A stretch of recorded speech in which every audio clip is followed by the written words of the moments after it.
কতটা জালিদার হয়েছে দেখুন, কতটা জালিদার হয়েছে আর পুরোটাই পুড়ে ভরা, কত সুন্দর লাগছে। পুরো থালার গায়ে আবারও এরকমভাবে দিয়ে দেবো। এরকম একটা টিফিন পেলে বাচ্চা থেকে বয়স্ক কেউই কিন্তু লোভ সামলাতে পারবে না, আর খাওয়ার সময় বুঝতেই তো পারবে না যে এগুলো কি দিয়ে বানানো হয়েছে, তাই এমনিই কিন্তু শেষ হয়ে যাবে। ভালোভাবে জমেছে বলেই কিন্তু এত সুন্দরভাবে কাটা যাচ্ছে। এটা দেখলেই কেউ বুঝতেই পারবে না যে কি দিয়ে বানানো হয়েছে। নমস্কার বন্ধুরা, কাকলি রান্নাঘর উইথ ভিলেজ ফুডে সবাইকে স্বাগত জানিয়ে আজকে আমি আপনাদের সাথে শেয়ার করব তেল ছাড়া সকাল ও বিকালের জন্য সুজি ও চিড়ে দিয়ে দারুণ একটি হালকা ফুলকা জালিদার টিফিন। তো বন্ধুরা, এটা কিন্তু আপনারা বাচ্চা থেকে বড় সবাই খেতে পারবেন, আর বানানোও ভীষণই সহজ আর খুবই স্বাস্থ্যকর একটা রেসিপি। তো আপনারা প্লিজ আজকের রেসিপিটা প্রথম থেকে শেষ পর্যন্ত দেখতে থাকুন, আশা করছি খুবই ভালো লাগবে। আর যে সকল বন্ধুরা এখনও পর্যন্ত নতুন, তারা যদি ইউটিউব থেকে দেখেন তাহলে চ্যানেলটিকে সাবস্ক্রাইব এবং ফেসবুক পেজ থেকে দেখলে পেজটিকে ফলো করে আমার পাশে থাকবেন। তাহলে এখন আমি রান্নাঘরে চলে যাব আর আজকে রেসিপিটা শুরু করে ফেলবো। আজকে রেসিপি বানানোর জন্য প্রথমেই আমি এক বাটি চিড়ে নিয়েছি। তো এরকম কাপ বাটি যে কোনো কিছু গ্লাস একটা মেপে যদি নেওয়া যায় এই সুজি কিংবা চিড়েটা, তাহলে কিন্তু মাপটা একদম ঠিকঠাক থাকে। তো এই বাটিটার মাপ করে আমি এক বাটি চিড়ে নিয়েছি। চিড়িটাকে আমি একটা বড় বাটির মধ্যে দিয়ে দিচ্ছি, কারণ চিড়েটাকে ভালো করে ধুয়ে নিতে হবে।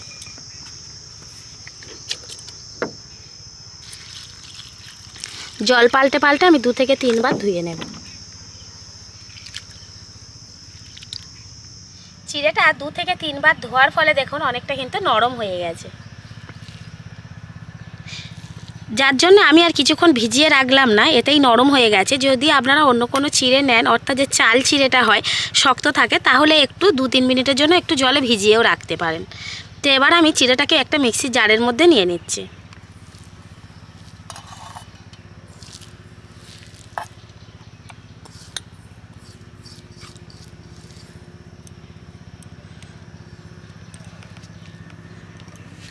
এবার আমি ওই এক বাটি চিড়ের জন্য নিয়েছি এখানে 1 বাটি সুজি, তো সুজিটাও দিয়ে দেব।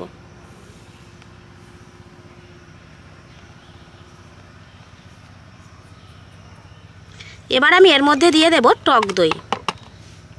টক দইটা আমি পৌনে 1 বাটি নিয়েছি, অর্থাৎ 1 বাটি থেকে একটু কম নিয়েছি। যে মিক্সির জারের মধ্যে আমি সব কিছু নিয়েছিলাম, তো সেটা একটু ছোট হচ্ছিল, ভরে গেছিলো এগুলোতে, যার জন্য মিক্সির জারটা আমি পাল্টে নিয়েছি, বড় দেখে মিক্সির জার নিয়েছি। এবার এর মধ্যে আমি দিয়ে দেবো একটু আদা, আর দেবো 2টো কাঁচা লঙ্কা, আর দেব যে বাটির মাপ করে সমস্ত উপকরণ নিয়েছি সেই বাটিরই হাফ বাটি জল। এখানে আর কিছু দেওয়ার দরকার নেই। এবার আমি ঢাকনাটা লাগিয়ে দেব, দিয়ে মিক্সিতে ঘুরিয়ে পেস্ট করে নেব। মিক্সিতে ঘুরিয়ে আমি একটা পেস্ট করে নিয়েছি, দেখুন ব্যাটারটা তৈরি হয়ে গেছে। তো এবার এটাকে আমি 2টো বাটিতে করে ভাগ করে নেব, অর্ধেক অর্ধেক করে। এই বাটিতে করে অর্ধেক নিয়ে নেব, আবার এই বাটিতেও অর্ধেক নিয়ে নেব।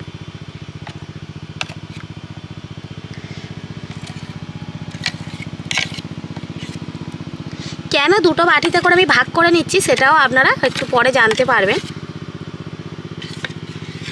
এবার আমি এই ব্যাটারটার মধ্যে দিয়ে দেব অল্প একটু লবণ,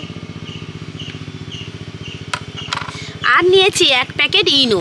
তো 1 প্যাকেট ইনোর মধ্যে আমি অর্ধেকটা এখন দেবো, আর অর্ধেকটা আবার যে এক্সট্রা তুলে রাখলাম ব্যাটার তার মধ্যে দিয়ে দেব। তো এখন আমি যেটা নেব, যে বাটির ব্যাটারটা, তার মধ্যে আমি অর্ধেকটা দিয়ে দিচ্ছি। এবার আমি খুব ভালো করে মিশিয়ে নেব। ইনোটা কিন্তু যখনই এটা কাজে লাগাবেন ঠিক তখনই ইনোটা দেবেন, কারণ আগে থেকে দিলে কিন্তু পরে ইনোর কোনো কাজ হবে না।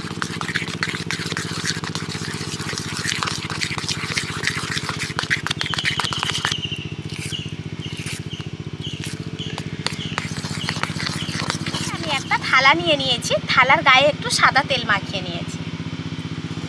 এবার এই ইনো মেশানো ব্যাটারটা আমি এই থালাটার মধ্যে দিয়ে দিচ্ছি।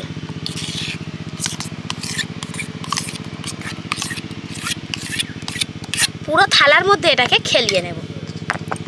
একটু এইভাবে ঘা দিলে কিন্তু পুরোটা একদম সমান হয়ে যাবে। এবার আমি উনানের কাছে চলে যাব। উনান জেলে কড়া বসিয়ে দিয়েছি, আর কড়াইতে কিছুটা জল দিয়ে দিয়েছি, আর একটা স্ট্যান্ডও দিয়ে দিয়েছি।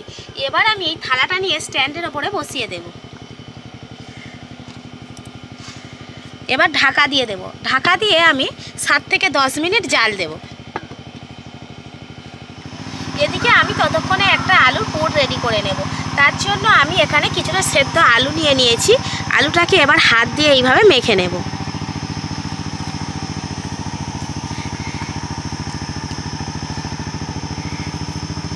এবার আলুর সাথে দিয়ে দেব কিছুটা ক্যাপসিকাম কুচি। অন্যান্য সবজিও আপনারা দিয়ে দিতে পারেন নিজেদের পছন্দ মতো। দিয়ে দেব ধনেপাতা কুচি, আর দেব কিছু কাঁচা লঙ্কা কুচি। যে যেমন লঙ্কা খেতে পছন্দ করেন সেরকম কম বেশি করে দেবেন। এবার কয়েকটা মশলা দিয়ে দেব। এখানে দিয়ে দিচ্ছি আমি কাশ্মীরি লঙ্কার গুঁড়ো, সব হাফ চামচ করে দিয়ে দিচ্ছি।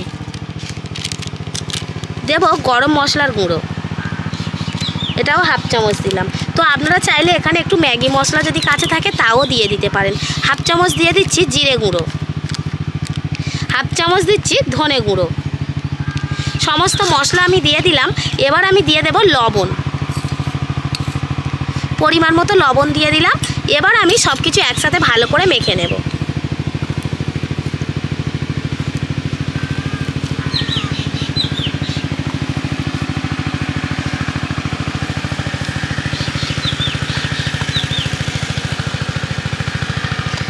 পুরো 10 মিনিট হয়ে গেছে। এবার ঢাকাটা খুলে দেখব।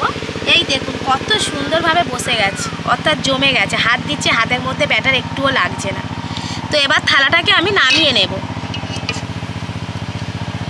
10 মিনিটের বেশি জাল দিতে লাগবে না। এবার আমি এর ওপর দিয়ে দেবো একটু টমেটো সস। আপনাদের কাছে যদি ধনেপাতার চাটনি থাকে তাও একটু দিয়ে দিতে পারেন।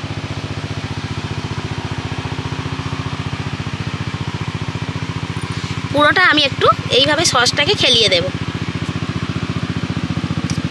এইভাবে যদি টিফিনটা বানান তাহলে দেখবেন বাচ্চা থেকে বড় সবাই কিন্তু খুব খুশি হবে, আর এটা খেতে ভীষণ ভালো লাগে।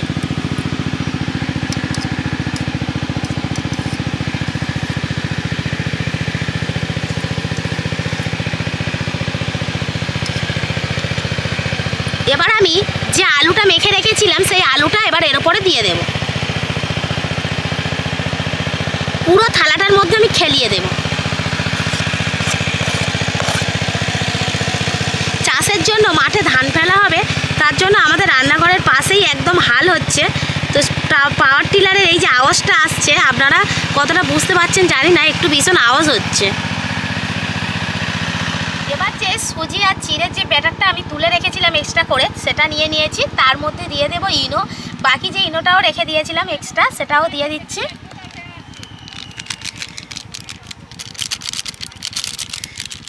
আর দিয়ে দেব অল্প একটু লবণ। এবার এটাকেও খুব ভালো করে মিশিয়ে নিচ্ছি।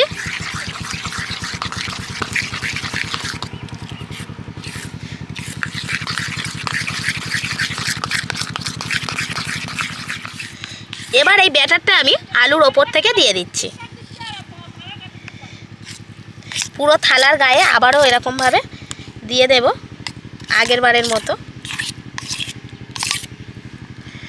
এইভাবে খেলিয়ে দেব, দিলে পুরো আলুটা কিন্তু কভার করে যাবে।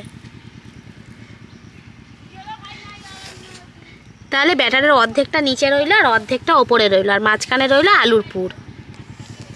এইভাবে একবার বাচ্চাদেরকে টিফিন বানিয়ে দিয়ে দেখবেন।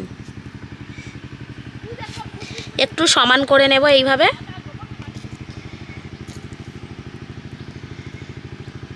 আবারও একইভাবে আমি কড়াইতে থালাটা বসিয়ে দিয়েছি, তলাতে জল দিয়েছি, স্ট্যান্ড দিয়েছি, আর এই থালাটা নিয়ে বসিয়ে দিয়েছি। এবার ঢাকা দিয়ে দেব। আর ঢাকা দিয়ে কিন্তু এবারে 10 থেকে 15 মিনিট আমি মাঝারি আঁচে জাল দেব। আর ঢাকনাটা একদমই খুলবো না, এইভাবেই শুধুমাত্র জাল দিয়ে এটাকে ভাবিয়ে নেব। প্রায় 15 মিনিট হয়ে গেছে। এবার আমি ঢাকনাটা খুলবো। এর আগে কিন্তু আমি একবারও ঢাকনাটা খুলে দেখিনি। এই দেখুন কত সুন্দর হয়েছে, যেন ওপর থেকে ফুলে ফুলে যাচ্ছে। আর দেখেই বোঝা যাচ্ছে যে জিনিসটা খুব সুন্দরভাবে মানে সেট হয়ে গেছে। তো এটা কিন্তু হয়ে গেছে। তাও আপনারা যদি মানে না বুঝতে পারেন, একটা কাঠি দিয়ে চেক করে নিতে পারেন। তবে ওপর থেকে দেখলে কিন্তু বোঝা যায় হয়ে গেছে কিনা। তো এবার আমি থালাটাকে নামিয়ে নেব, নিয়ে ভালো করে ঠান্ডা করে নেব। থালাটা পুরোপুরি ঠান্ডা হয়ে গেছে। আর ঠান্ডা হয়ে যাওয়ার পর কিন্তু থালার গা থেকে অটোমেটিক এটা ছাড়া শুরু হয়ে গেছে, এই দেখুন। তো এবার আমি এটাকে কেটে নেব। ছুরি নিয়েছি, নিজেদের পছন্দ মতো শেপে আপনারা এটা কেটে নিতে পারেন।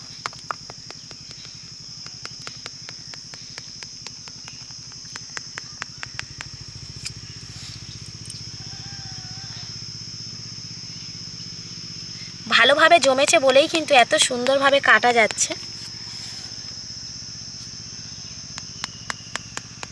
তো এদিক থেকে আমি 3টে পিস করলাম, আবার এদিক থেকেও 3টে পিস করে নেব।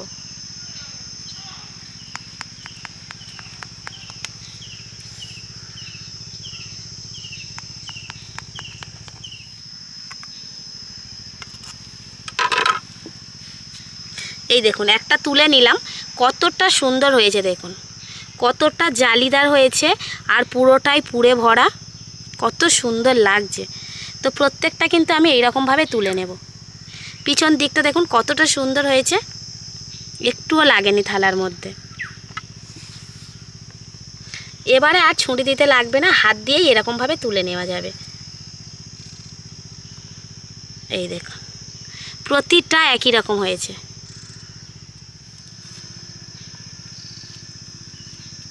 এটা দেখলেই কেউ বুঝতেই পারবে না যে কি দিয়ে বানানো হয়েছে।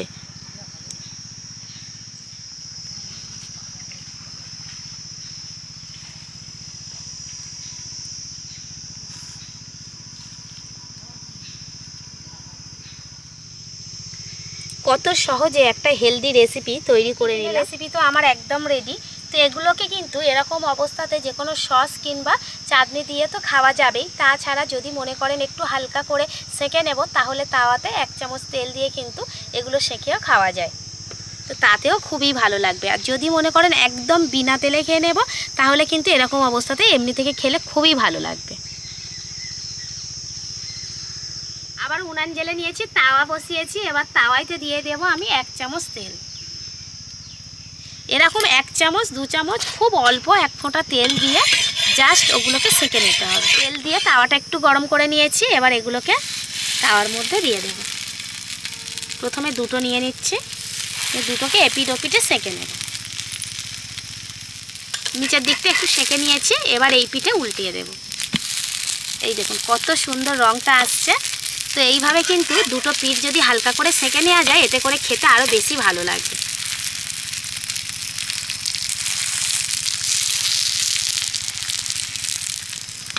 তো সেঁকে নিয়েছি, এই দেখুন কতটা সুন্দর লাগছে দেখতে। এবারে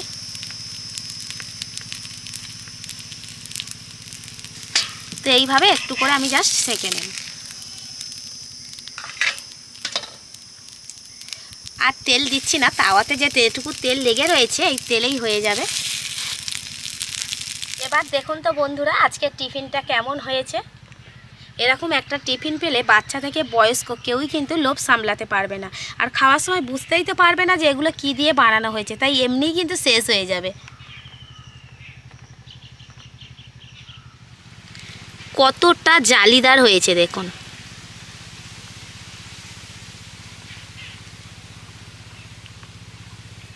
সস নিয়ে নিয়েছি, এবার সসে চুবিয়ে যদি খাওয়া যায়,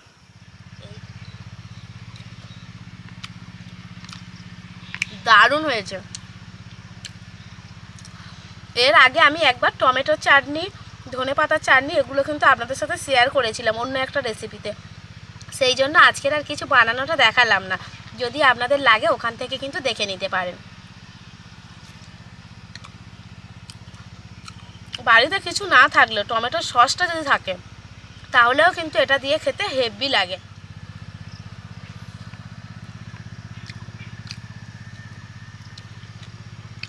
আর এটা এমনই একটা খাবার যে সকালে কিংবা বিকালে যদি খাওয়া যায় বেশ অনেকক্ষণ পর্যন্ত কিন্তু পেটটা ভরা থাকে।